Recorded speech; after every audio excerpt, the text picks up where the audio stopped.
Yeah. I am unabashedly an advocate of animal proteins simply because of the assurance that you're going to get everything you need. There's no need to worry, am I getting the right mix of amino acids?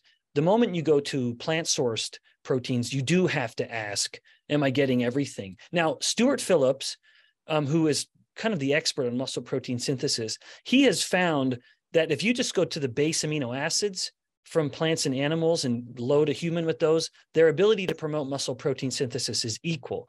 So there's nothing inherently problematic about the amino acids from a plant. It's just, are you going to get all of the proper mix of amino acids? And are you getting it in the kind of cleanest, most absorbable form? And you noted there, it has been confirmed that some plant-sourced protein supplements are very high in metals. And they can be elevated. They can have higher levels of oxalates and phytic acids, molecules that actually inhibit amino acid absorption. So my thoughts on animal protein are that if a person is primarily relying on plant protein, if a person is primarily relying on plant protein for their dietary protein, then they should make an attempt to consume it the way our ancestors would have, depending on who our ancestors are.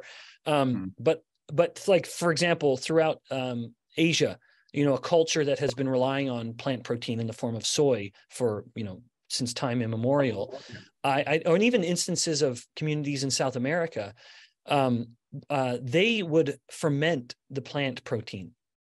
And so and we know that fermentation enhances absorption, in part because it removes some of these absorption inhibiting molecules like oxalates and phytic acids. In fact, it's appropriate that you mention fats, because my view on animal protein is that I believe it should come with fat. We know that in humans, if you give a human a load of protein, even like among the best, like egg white, and then you measure the amino acid uptake and muscle protein synthesis as a result of that, it will be significant, of course. But if you couple that protein with fat, we absorb the protein better and we have greater muscle protein synthesis. But part of the reason we absorb it better is through the actions of bile. The bile acids in the stomach, in the intestines, we always look at bile as only being relevant to fatty acid, or rather lipid digestion and then subsequent absorption, because it will, separate all the fat out. It's through the gut, emulsify it, just to enable all the enzymes to get at the lipid better. But we also, bile acids also accelerate and facilitate proteolytic enzymes in the intestines as well.